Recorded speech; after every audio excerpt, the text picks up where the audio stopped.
시청자 여러분, 지난 주말과 주일 주 안에서 평안하셨습니까? 시작된 한 주간도 성삼일체 하나님께서 여러분과들 함께 하시기를 원합니다. 이번 주에도 변함없이 하나님 말씀 중심의 삶을 살아가시기를 원하오며, 며느리와 함께하는 구원의 여정, 이번 주에도 출발하도록 하겠습니다. 2023년 2주차입니다. 올해 둘째 주 하나님의 말씀은 여러분 좀 그래도 익숙하신 말씀일 거예요. 누가복음 18장 13절의 말씀이 되겠습니다. 자, 함께 읽어봅시다. 세리는 멀리 서서 감히 눈을 들어 하늘을 쳐다보지도 못하고 다만 가슴을 치며 이르되, 하나님이여 불쌍히 여기소서, 나는 죄인이로소이다 하였느니라. 누가복음 18장 13절 말씀. 아멘. 다시 한번 읽어봅시다. 세리는 멀리 서서 감히 눈을 들어 하늘을 쳐다보지도 못하고 다만 가슴을 치며 이르되, 하나님이여 불쌍히 여기소서, 나는 죄인이로소이다 하였느니라. 누가복음 18장 13절 말씀. 아멘.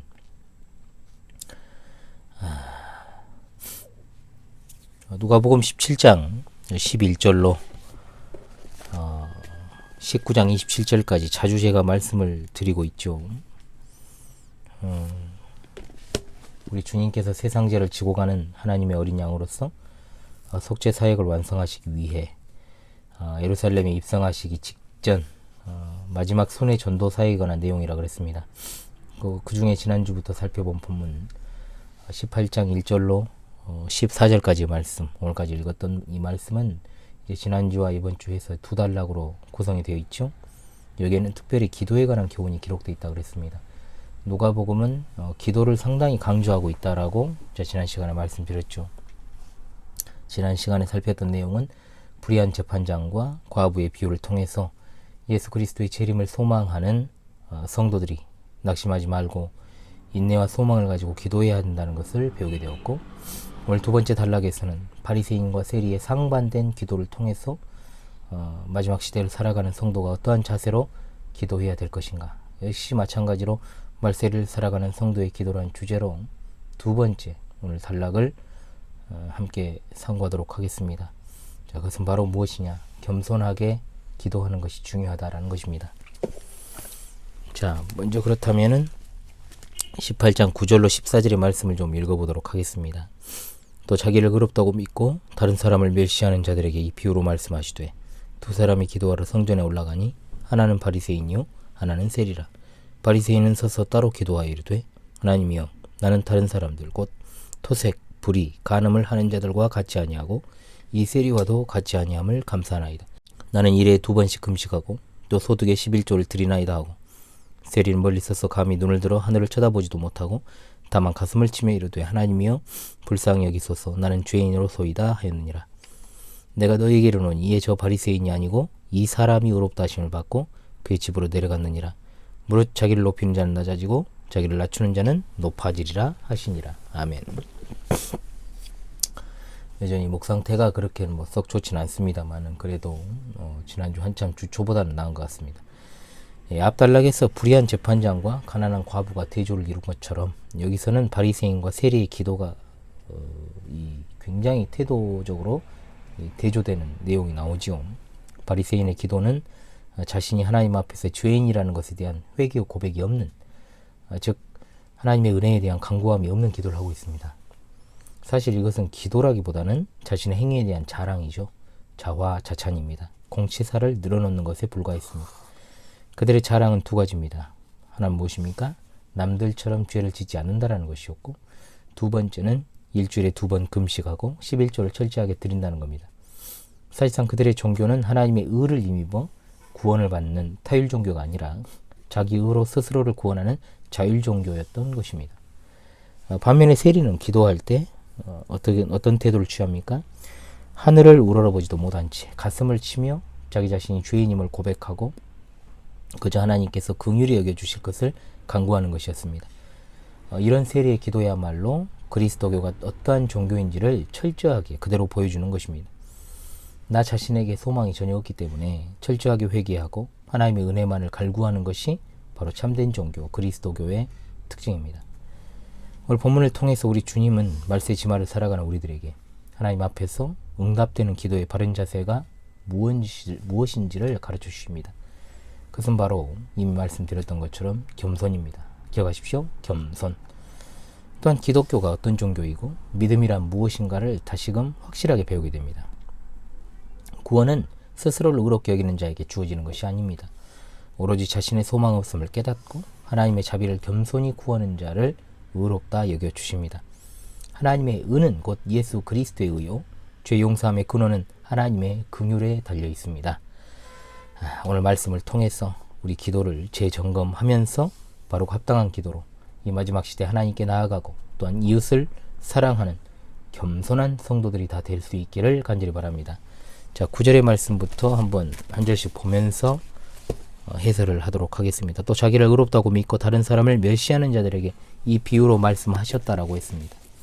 자, 이 비유는 앞선 불의한 재판장과 과부의 비유와 별개의 비유가 아니라는 것을 알 수 있습니다.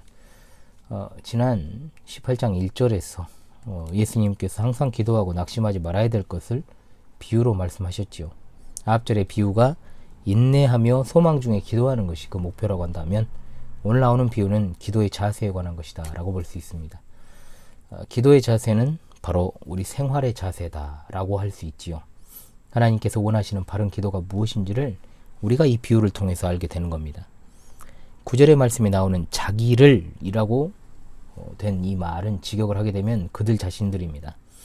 어떤 한 사람이 아닙니다. 특정 그룹을 가리키는 말인데 그들은 바로 바리새인과 서기관을 비롯한 당시 유대 종교 지도자들을 통칭하는 말인 겁니다. 그들은 자기 자신을 의롭다고 믿었을 뿐만 아니라 사람들에게 옳게 보이기 위해 자신을 꾸미는 소위 외식하는 자들이었죠.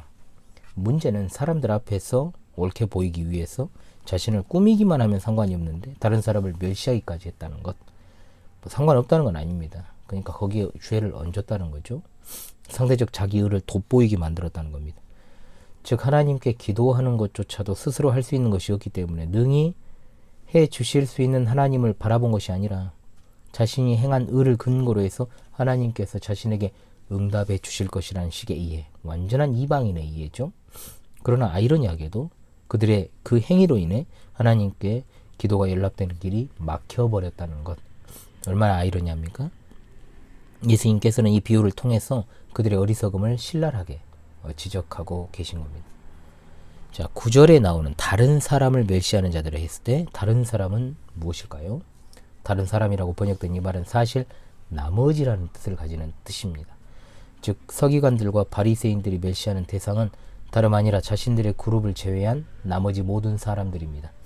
그들은 자신들의 집단 외에는 모두가 의롭지 못하고 또 부정한 자들로 여기는 아주 독선적이고 편협하며 분리주의적 시각을 가진 자들이었습니다. 오늘날에도 어떻습니까? 교회에 소속되어 있으면서 매우 종교적이다라고 불리는 사람들 가운데도 이런 굉장한 편협한 시각을 가진 자들이 있습니다. 우리의 가진 은은 우리의 것이 아닙니다. 또 우리에게서 나올 것도 없습니다. 우리는 하나님 앞에서 철저한 죄인이요 예수 그리스도로 말미암아 구원받은 지금 이 순간에도 여전히 무익한 종일 뿐입니다.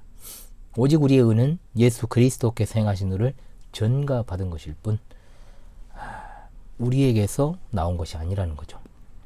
여전히 자기 의를 가지고 교회에 소속만 되어서 십자가에서 나오는 여러 가지 부산물들만을 취하려 하는 태도는 오히려 하나님의 구원의 선물을 거부하는 어리석은 태도라는 것을 우리는 잊지 말아야 될 것입니다.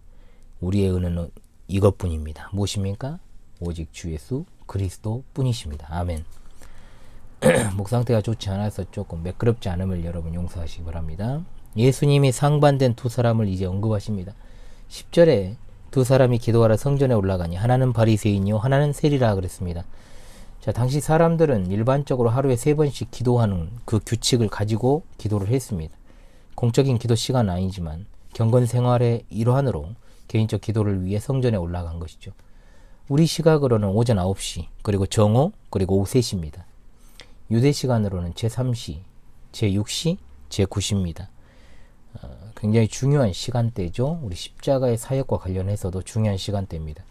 성전은 곧 그리스도를 가리키는 것이요. 또 예수 그리스도께서 그 사역을 수행하시기까지, 완수하시기까지는 유효했고 성전 대신 예수 그리스도께서 십자가상에서 그 사역을 성취하시고 승천하신 이후에는 더 이상 눈에 보이는 성전은 의미가 없습니다.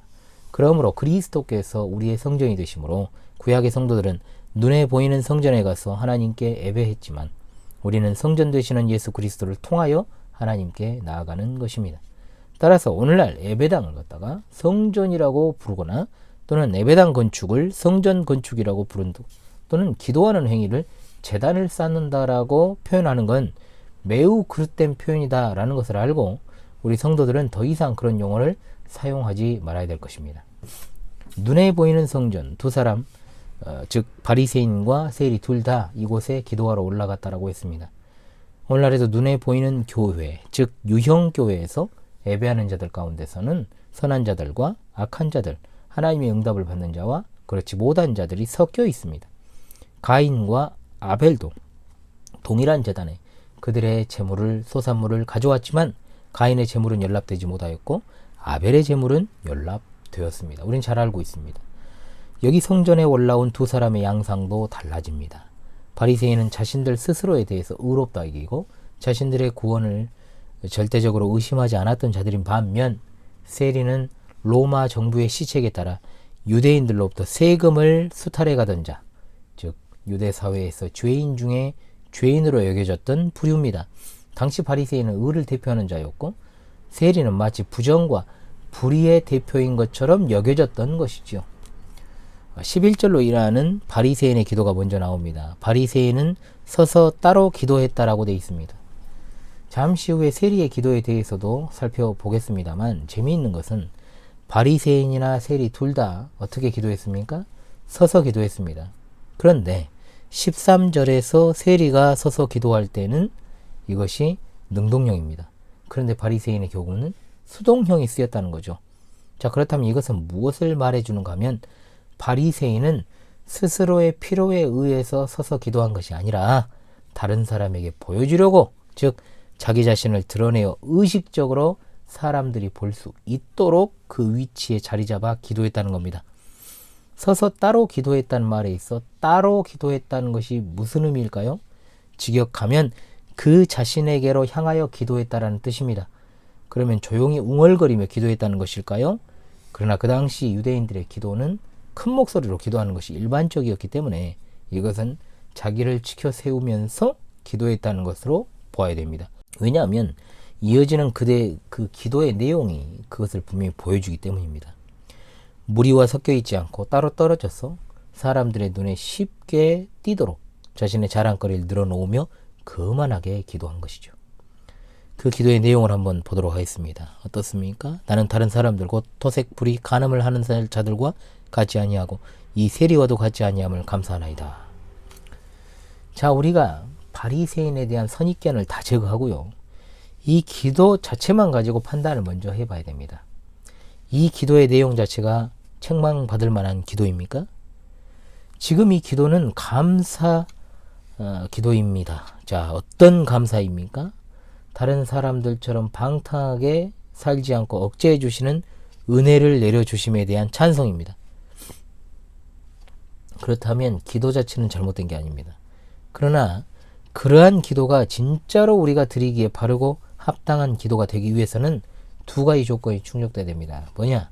첫째로 그 말과 기도 속에 거짓이 없어야 됩니다. 두 번째, 다른 사람들처럼 방탕하지 않게 살아갈 수 있다는 것을 자신의 의로 드러내서는 안 됩니다. 자, 그렇다면 이 조건에 입각해서 바리새인의 기도를 살펴보면 먼저 바리새인은 자기 자신을 의롭다 여기고 교만해진 마음으로 이런 기도를 했고 또한 이웃을 멸시하는 마음으로 이런 기도를 했으며 마지막으로 자기가 이런 죄들을 저질렀으면서도 자기가 여기에서 열거한 죄를 짓지 않았다라는 이유로 자기는 죄인이 아니라고 스스로 선언하고 있다는 겁니다. 토색이라는 말은 탐욕스러운, 개걸스럽게 먹는, 소위 이 전라도식 방언으로 허천나게 처먹는, 그래서 허천나게 처먹다. 또 허천병이라는 말이 있었어요, 예전에. 그래서 전라도 방언으로 이게 당뇨병입니다. 허천병이. 허천나게 처먹다 그래요. 엄청나게 과도하게 먹는다는 것을 허천나게 먹는다 그러면 여기서. 자, 그래서 이 허천나게 먹는다는 뜻이 바로 토색이라는 말에 들어있는 표현인데 명사형으로 이것이 쓰이게 됐을 때는 강도나 사기꾼입니다. 세리를 염두에 두고 한 말이죠. 로마에 고용되어 동족 유대인들에게 세금을 거두고 또 자신들의 영리를 위해 세금 위에 돈을 추가로 걷었으니 얼마나 그 사람들이 보기에는 토색한 자들, 허천나게 처먹는 자들, 또 불의한 자들입니까? 세리와 그리고 다른 사람과 자신을 비교하면서 자기는 이런 죄를 저지르지 않았으므로 의롭다고 여긴 것입니다. 그러나 여러분, 과연 그러합니까? 실상은 더 추악합니다.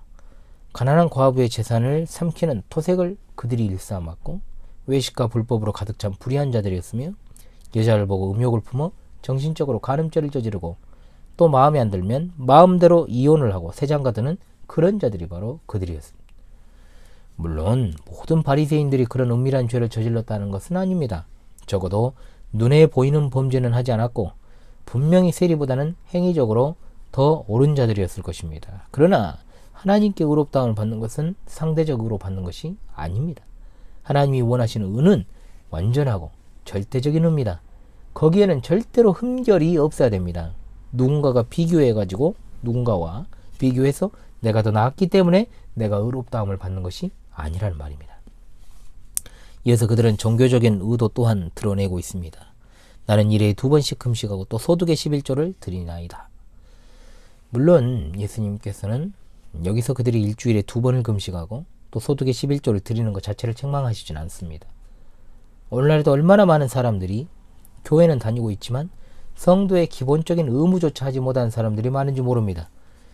자, 그 당시 기준으로 보면 유대인들은 1년 중 대속죄일에 기본적으로 금식을 하게 돼 있습니다. 그런데 이들은 일주일에 2번씩 월요일, 목요일에 금식을 했습니다. 그러니까 율법의 요구 이상을 한 겁니다. 또한 소득의 11조를 드립니다. 지금의 기준은 수입의 11조지만 그 당시 바리새인들은 수입뿐만 아니라 심지어 자신이 구매한 것에 대한 구매의 11조도 드렸습니다. 모든 재산에서 그러니까 쉽게 말하면 11조를 했다는 뜻이에요. 율법의 요구 이상을 했다는 겁니다. 문제는 참으로 경건한 마음으로 금식하고 전 재산의 11조를 드리고 했다면 하나님께서 기뻐하실 만한 일이 될 수 있었겠지만 그들이 율법의 요구 이상을 한 것은 자신들의 공로를 인정받기 위한 것이었고 또한 그들의 마음에서 우러나와서 하나님을 마음으로 사랑하고 또한 이웃을 자기 자신과 같이 사랑하지 않았기 때문에 그러한 이들의 어떤 행위는 전혀 하나님께서 관심을 쏟을 수가 없는 헛된 노력과 시간이었다라고 밖에 할 수 없다는 겁니다. 따라서 그들의 기도는 자신들의 구해야 할 것, 부족한 것, 즉 용건을 아뢰는 것이 아니라 자연스럽게 자기 의를 드러내는 기도, 즉 하나님께 하는 기도가 아니라 자기 자신에게 하는 독백에 그치고 있다는 것을 알아야 된다는 겁니다. 그 마음에는 다른 이들에 대한 긍휼, 사랑, 자비 이런 마음 전혀 없습니다. 그저 자신들이 구별된 자들이고 또 존귀한 자들이란 특권 의식만 가득했기 때문에 하나님을 늘상 입에 올리고 있지만은 실상 그들의 마음 안에는 하나님께서 계시지 아니하고 자기 의로만 가득했다는 겁니다. 오늘날에도 여러분 여전히 공로의식을 가지고 신앙생활하는 자들이 얼마나 많은지 모릅니다. 지성이면 감천이라는 사상, 기독교와는 정반대되는 자연종교의 주장이죠. 사람이 지극정성을 들이면 하늘이 감동해서 복을 준다. 공덕사상, 또 미처 자기가 그 복을 다 받지 못하면 후손이 복을 받는다라고 하는 음덕사상도 여전히 특세하고 있습니다. 그런 사상들이 가장 많이 드러날 수 있는 것이 뭐냐? 기도입니다. 기도. 1년 365일 새벽 기도를 한 번도 빠지지 않았다는 분들 참으로 대단한 분들이죠. 새벽 기도는커녕 주일 예배조차도 빠지지 않고 정말로 참석하는 사람도 찾기 힘든 시대 아닙니까? 이런 분들은 11조를 비롯해서 교회에서 성도의 기본적인 의무는 물론이고 교회 봉사도 아낌없이 하시는 분들이다 라고 볼 수 있습니다. 그러나 저는 누누이 늘 우리 본교회 성도들에게도 말씀을 드립니다만 열심히 하는 게 중요한 게 아니라 하나님께 연락될 만한 열심을 보여야 된다. 그러므로 우리의 신앙생활에는 분명 열심히 있어야 되지만 먼저 하나님 앞에서 그것이 바른가 바르지 않은가가 판단되어져야 한다는 말입니다. 적든 크든 하나님 앞에서 하는 행위에 자기의와 공로의식 등이 들어가 있으면 안 하느니만 못한 것이 된다라는 거죠. 그러면 목사님 그래도 아무것도 안 하는 사람보다 낫지 않아요? 그렇지요. 아무것도 안 하는 사람보다는 낫지요.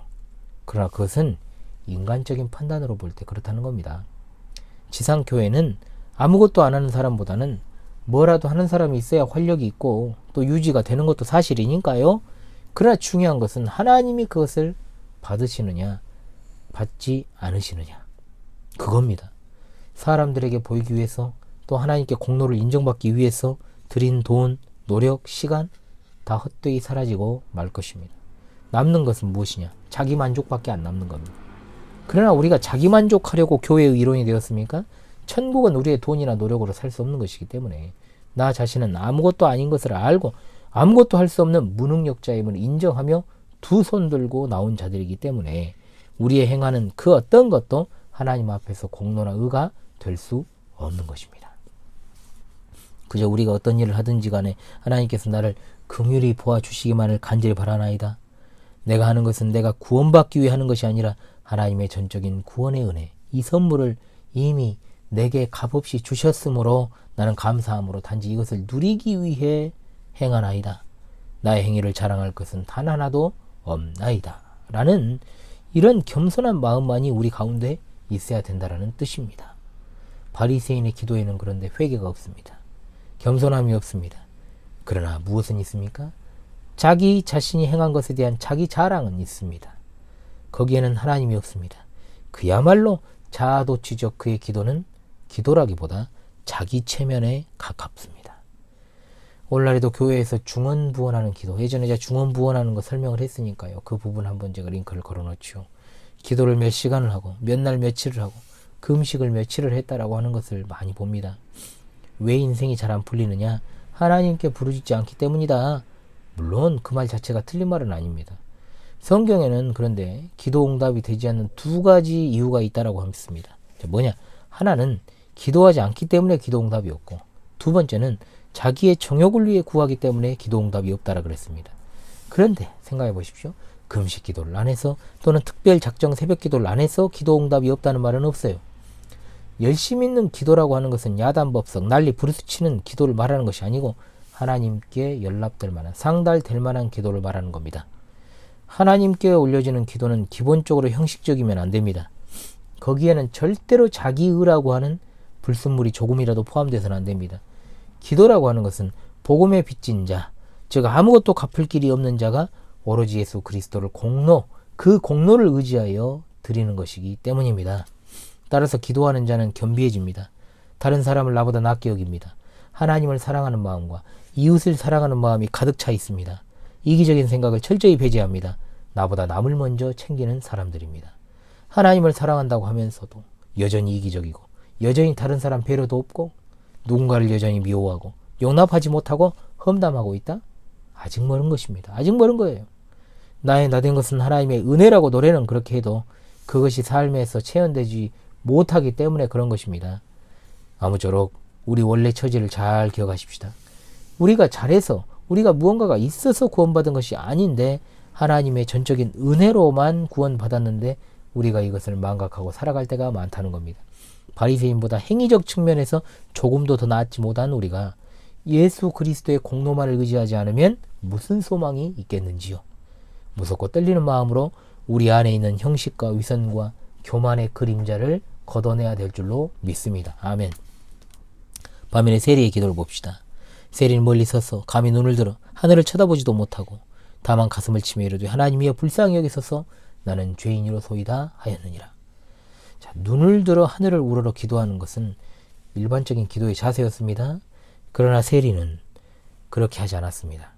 세리는 자기의 더러움과 비천함을 충분히 인식하고 있었기 때문에 눈을 들어 하늘을 우러러보는 것을 감히 생각조차도 못했다는 겁니다. 교만과 허례의식이 가득 차 있던 바리새인의 기도 아닌 기도와 정반대로 겸비와 자괴감으로 가득 찬 세리의 기도. 바리새인의 말에는 자기 자신과 자신의 의로움과 부족함이 없는 것에 대한 자부심으로 가득 차 있었던 것과는 너무나도 대조되는 기도죠. 죄에 대한 회개, 하나님을 향한 간절한 심정으로 가득 차 있는 세리의 기도입니다. 하나님이 나를 불쌍히 여겨주시지 않으면 나는 영원히 멸망받을 수밖에 없다는 사실을 고백하고 있습니다. 단지 자신은 죄인일 뿐이다라는 사실을 고백합니다. 하나님이 값없이 주시는 은혜로 달려가 피하는 것입니다. 그러나 바리새인은 자신이 죄인이라는 것을 부정했습니다. 어떤 잘못도 없었기 때문에 고속거리도 없고 죄에 깨끗한 자였습니다. 세리는 하나님의 긍휼만을 의지했습니다. 그러나 바리새인은 그가 한 금식과 그가 낸 11조의 공로를 내세웠다는 겁니다. 세리는 그저 자신을 불쌍히 여겨달라고 했지만 여기 구체적으로 나오지 않습니다만은 세리는 자신의 죄들을 구체적으로 고백하고 자기가 원하는 구체적인 긍휼을 말하고 하나님의 응답을 기다렸다라고 봐야 됩니다. 기도의 요지는 이겁니다. 하나님이시여 나를 불쌍히 여기소서 나는 죄인입니다. 이겁니다. 우리가 다시금 기억해야 될 게 있습니다. 나 스스로 자신 속에 어떠한 선한 것이나 의로운 것이 있다라고 절대로 주장해서는 안 됩니다.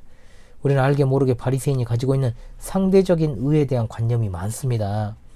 나는 아무개처럼 난잡하게 이 남자 저 남자 안 만나고 다녔고, 또 나는 아무개처럼 이 여자 저 여자 만나고 다니지 않았고, 특별히 나는 나쁜 일을 한 적도 없고, 또 여기서 나쁜 일이라는 것은 이제 도덕적인 기준이죠. 누구를 괴롭히지도 않았어, 도둑질을 하지도 않았어, 난 사기치거나 누구를 때린 적도 없어. 그런 식의 생각들. 물론 인간적으로 당연히 그렇게 살아야 됩니다. 그렇지 않습니까, 여러분? 그렇게 사는 게 맞아요. 그러나 상대적인 의로 무언가를 인정받으려면 끝도 없다라는 것입니다. 왜냐? 세상에는 나보다 훨씬 깨끗하게 사는 사람이 많기 때문입니다. 그러면 자연스럽게 인간은 어떻습니까? 자기보다 덜 깨끗한 사람을 찾아내서 그를 희생시켜가며 자기 합리화를 시도한다는 겁니다. 자기 합리화를 위해서 누구를 희생시키고 또는 내 아래로 어떻게 해서든 끌어내리는 것. 이것이 바로 죄인의 특성이요. 그리고 인간의 한계다 이 말입니다. 이러나 저러나 인간은 소망이 없습니다. 그렇게 계속해서 남과 비교만 하다가 그렇게 죽어가는 것입니다.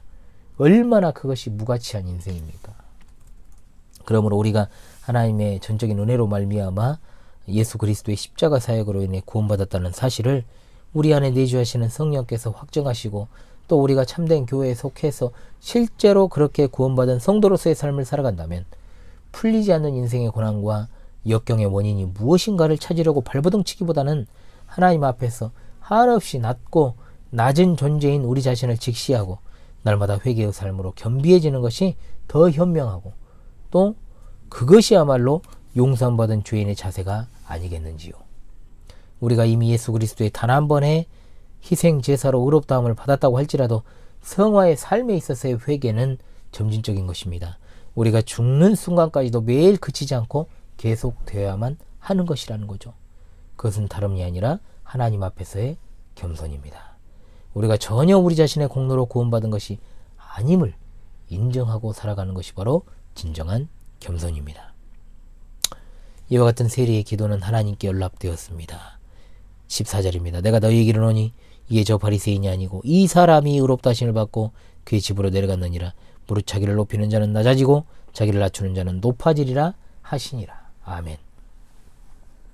세리가 자신이 하나님 앞에서 죄인이라고 고백하며 은혜를 바란 결과 하나님으로부터 의롭다 인정된 것을 의미합니다. 세리가 의롭다함을 받은 것 자체가 하나님의 은혜입니다. 하나님의 은혜로 받았다는 겁니다. 하나님만이 죄인에게 은혜를 베풀어 주실 수 있는 분이십니다. 대부분의 사람들은 바리새인이 의롭다함을 받을 것이라고 생각했겠지만 아닙니다. 마지막에 웃을 자는 바로 이 세리입니다. 결론적으로 우리 주님이 이렇게 말씀하십니다. 무릇 자기를 높이는 자는 낮아지고 자기를 낮추는 자는 높아지리라. 아멘. 스스로를 높이는 교만한 자들은 하나님과 경쟁하는 자들이기 때문에 그들이 어찌 낮아지지 않겠습니까? 교만은 하나님을 업신여기는 태도입니다. 아나무인의 태도죠. 또한 스스로를 낮추는 겸손한 자들은 하나님께 복종하는 자들이기 때문에 높아지게 될 것입니다. 땅에서 높아진 자들에게 화 있을진저 그들에게 하나님은 지극히 낮아짐을 예비하고 계실 것이고, 땅에서 낮아진 자들에게 복이 있을진저 그들에게 하나님은 지극히 높아짐을 예비하고 계십니다.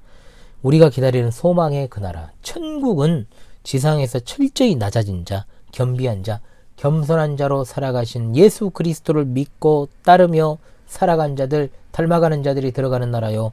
사람들이 끔찍하게 싫어하는 지옥은 지상에서 철저하게 높아진 자, 교만한 자, 하나님을 업신여기고 두려워하지 않고 이웃을 철저하게 멸시한 자들이 들어가는 곳입니다. 천국을 소망하며 오늘을 살아가는 주의 백성들이시여, 우리가 참된 종교인 그리스도교에 속한 성도로 결코 인간이 만든 종교적 규례의 틀에 갇혀서는 안 될 것입니다. 교회 안에는 자연 종교인들이 가지고 있는 습성을 그대로 가지고 살아가는 형식주의자들, 위선주의자들이 많습니다. 사람의 행위를 강조하고 결국 그 행위에 의해 구원이 좌지우지되는 행위 종교에는 결코 구원이 없습니다. 거기에서 남는 것은 자기의, 자기 자랑뿐입니다. 자기 의로는 구원받지 못합니다. 오로지 예수 그리스도의 의를 전가받은 용서받은 죄인으로서 겸손한 삶 그 자체이셨던 예수 그리스도를 믿고 자기 자신을 부인하고 자기 십자가를 지고 예수님만 따라가야 될 줄로 믿습니다. 나의 나 된 것은 오직 하나님의 은혜라는 사실을 우리의 삶을 통해 증명하는 복된 성도들이 다 되시기를 바랍니다. 다시금 이번 주 하나님의 말씀을 외우며 주신 말씀을 상고하며 한 주를 보내도록 하겠습니다. 세리는 멀리 서서 감히 눈을 들어 하늘을 쳐다보지도 못하고 다만 가슴을 치며 이르되 하나님이여 불쌍히 여기소서 나는 죄인이로소이다 하였느니라. 누가복음 18장 13절 말씀. 할렐루야. 아멘.